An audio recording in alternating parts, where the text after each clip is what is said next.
l'esprit de réclamation est là, tu as besoin de discernement, tu as besoin de sagesse, et puis tu as besoin de puissance. Amen. Ce n'est pas seulement la puissance. Tu peux être puissant et puis on va te détruire. Tu peux avoir l'onction, la voyance. Tu peux avoir tout ce que tu veux, puis ils vont te détruire. Demandez à Samson. La Bible parle d'un Samson qui était puissant. Mais il n'avait pas la sagesse. Il n'avait pas le discernement. Malgré la puissance de Samson, à lui seul, il pouvait tuer 3000 personnes, 5000 personnes. Tout le monde le craignait. Tout le monde avait peur de lui. Tout le monde parlait de lui. Mais la Bible déclare que les gens piégeaient Samson avec une femme. Samson n'a pas été capable de discerner qui était cette femme. Samson n'a pas eu la sagesse de se tourner vers les femmes de son pays. Mais il se tournait toujours vers les femmes des pays étrangers. La sagesse et le discernement sont aussi utiles que la puissance. Amen. C'est pourquoi, même si tu es prophète, comment, il y a des lieux si on te dit viens. Si le Seigneur ne t'a pas dit de partir, tu ne dois pas y aller. Amen. Et ça concerne même les chrétiens. Parce qu'on dit qu'il y a un esprit de réclamation. L'objectif de Satan, c'est de te détruire.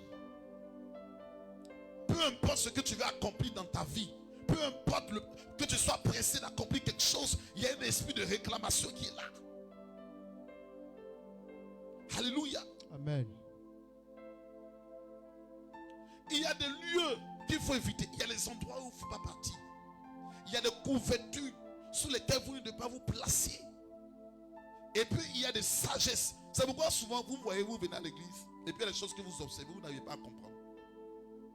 Mais parce que souvent les gens ne font pas preuve de sagesse. Il ne faut pas preuve de discernement. Un prophète peut tomber, même s'il a puissance, il a la puissance, mais s'il n'a pas la sagesse. Au Gabon, par exemple, il y avait un grand prophète qui exerçait dans le ministère. Mais il exerçait avec puissance, mais sans sagesse.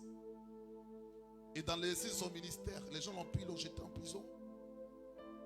Il y a des femmes qui sont des jeunes sœurs, qui sont des grandes servantes de Dieu. Elles ont des appels dans leur vie, mais elles ne réussissent pas à se marier. Elles ont l'onction, elles parlent la langue. Pourquoi? Parce qu'elles ne sont pas animées de discernement et de sagesse. Il y a des hommes qui ont l'onction, mais ils ne réussissent pas.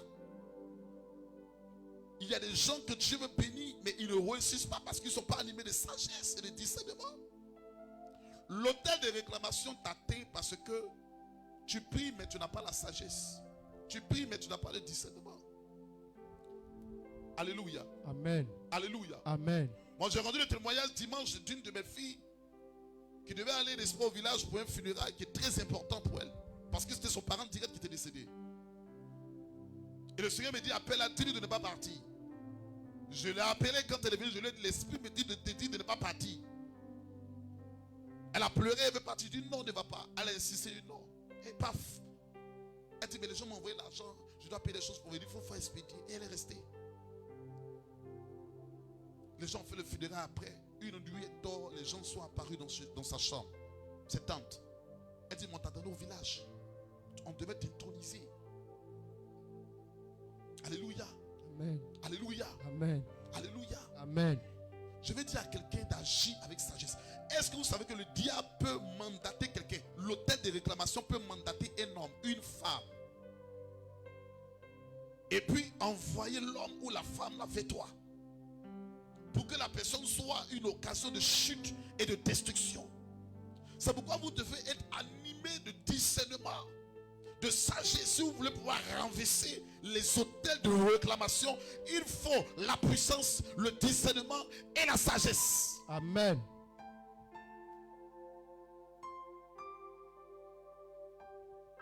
Alléluia. Amen.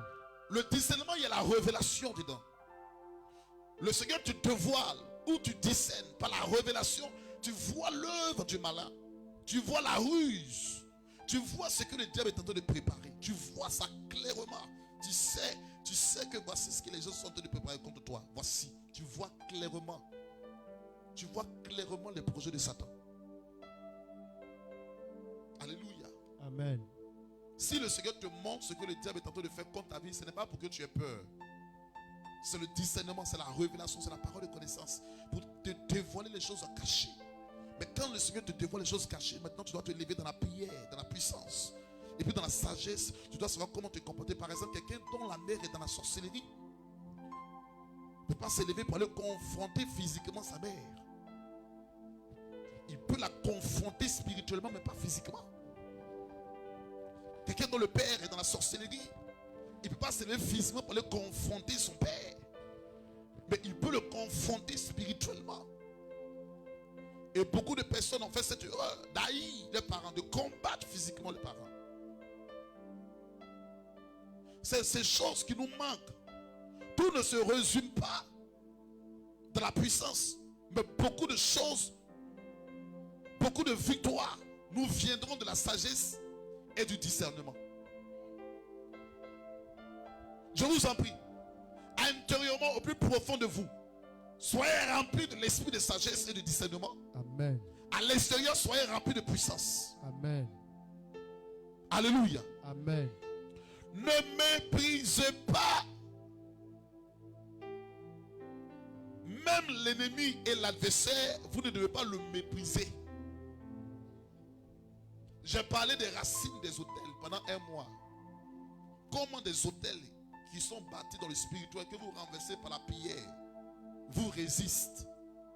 Parce qu'il y a les racines de ces autels qui prennent leur force au plus profond de vos émotions, au plus profond de votre cœur. J'ai parlé de ça ici pendant un mois. Alléluia. Alléluia. Et des gens m'ont écrit, vous dites, papa, ton message m'a bouleversé. Mais comment quelqu'un peut combattre les mêmes autels pendant des années sans vivre sa délivrance? C'est parce que quelque part, il y a des racines de ces autels dans ton cœur. Est-ce que vous savez qu'un autel existe dans le cœur? Il peut exister dans le cœur un autel. Vous êtes là, mais il y a souvent des gens qui sont liés à vous, qui ont dans leur cœur quelque chose contre vous. Et ces choses qu'ils ont contre vous deviennent des autels lorsque la sorcellerie entre dedans. Il y a des gens qui ont des choses contre vous dans leur tête, dans leur pensée. Est-ce que vous savez que la nature de leur pensée peut devenir des autels contre vous? Alléluia. Amen. Pourquoi le Seigneur dit, si quelqu'un a quelque chose contre toi, va faire la paix avec lui. Il n'a pas dit si tu as quelque chose, il dit si quelqu'un a quelque chose contre toi. Ce n'est pas parce que le Seigneur dit qu'on a tort. C'est parce que le Seigneur veut confondre l'autre. C'est la sagesse prophétique. Je me souviens quand un de mes frères qui pratiquait la sorcellerie